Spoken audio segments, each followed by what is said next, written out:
মচমচে আর দারুণ স্বাদের কিছু খেতে মন চাইছে? বানিয়ে ফেলুন কলমি শাকের ডাল বড়া। আসসালামু আলাইকুম, কেমন আছেন সবাই?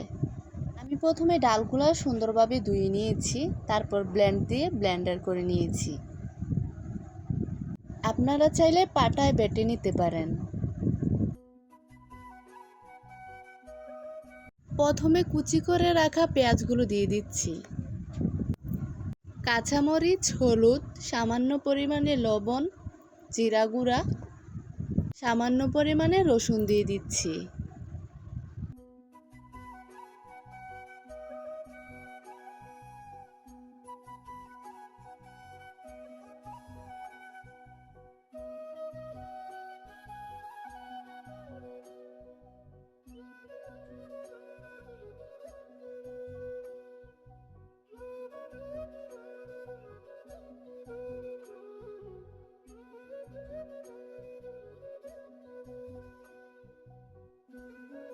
কিছু কলমি শাক সুন্দরভাবে ধুয়ে কুচি করে নিয়েছি।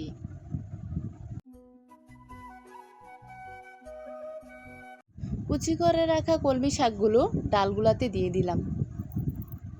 সব মশলা একসাথে ভালো করে মেখে নিব।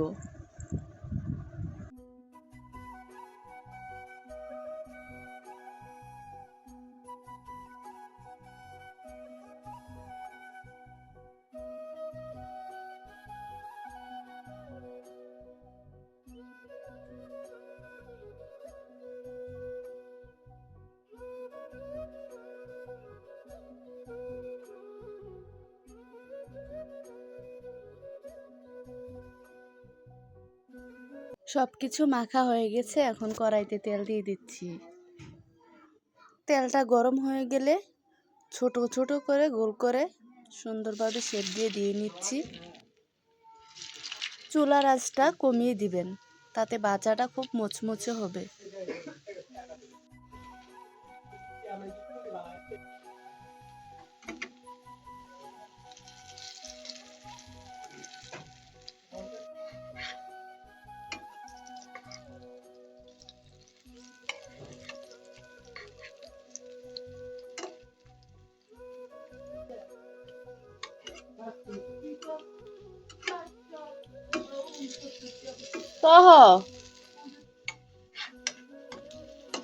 এক পাশ হয়ে গেছে, সুন্দর করে উল্টে দিচ্ছি। কি সুন্দর কালার এসেছে এবং মুচমুচে হয়েছে। ভিডিওটা কেউ স্কিপ করবেন না, পুরো ভিডিওটা দেখবেন, আপনাদের ভালো লাগবে। আমার ভিডিওতে যে নতুন, অবশ্যই সাবস্ক্রাইব করে পাশে থাকবেন।